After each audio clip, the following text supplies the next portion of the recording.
I'm Norm Poltenson with the Business Journal, and I'd like to share with you the Wisconsin experiment in public labor law. Let's go back 3 years to when Scott Walker was elected and took office, and faced with a $3.6 billion budget deficit over a 2-year period, he ran on the platform that in fact employees should contribute to their health care, they should contribute to their pensions. He also thought that instead of letting the union decide who the health care provider would be, that it should be bid competitively.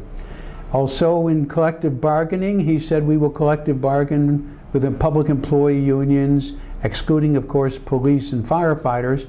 We will bargain for base wages, but we're not bargaining for work rules, we're not bargaining for benefits.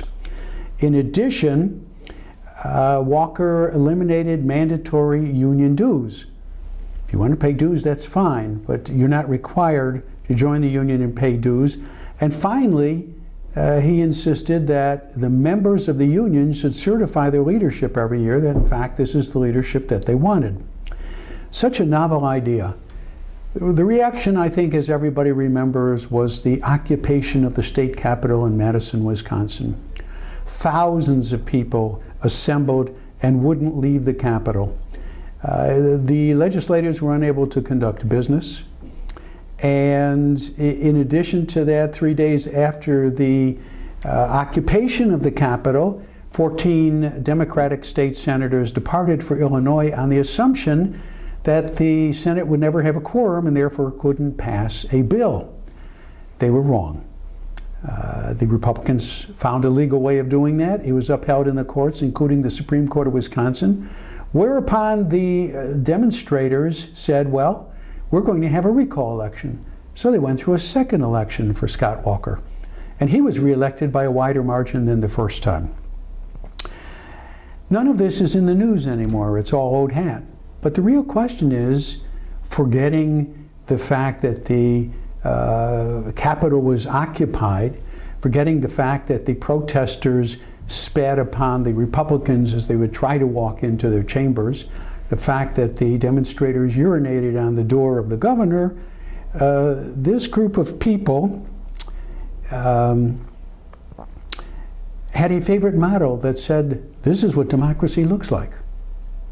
Well, what does democracy look like 3 years later when everything has calmed down and we're trying to look at the results? Number one, the $3.6 billion deficit disappeared. And in fact, there's a surplus of almost $1 billion. There's a radical idea going around Madison, Wisconsin that maybe we ought to cut income taxes. There's another radical thing that happened. Property taxes actually went down for the populace. Unemployment is down by a point. CEO Magazine, in their annual Best State in the Union for Business, moved Wisconsin from number 41 on the list up to number 20. There was a lot of creative problem solving, including educational reform, and all of this was done without raising taxes and without any major layoffs. So when we look back over 3 years, we can actually say that government spending is now in the hand of the taxpayers and not the unions. And you have to understand what a tectonic change this is. Wisconsin is the home of public employee unions. They formed a union in 1932. They got the right to organize in 1959. And so things are quite different today. Whether the pattern will set an example for other states is yet to be seen. But I think one can certainly say that the major change that occurred is that in fact the taxpayers are in control. This is Norm Poltenson. Thanks for listening.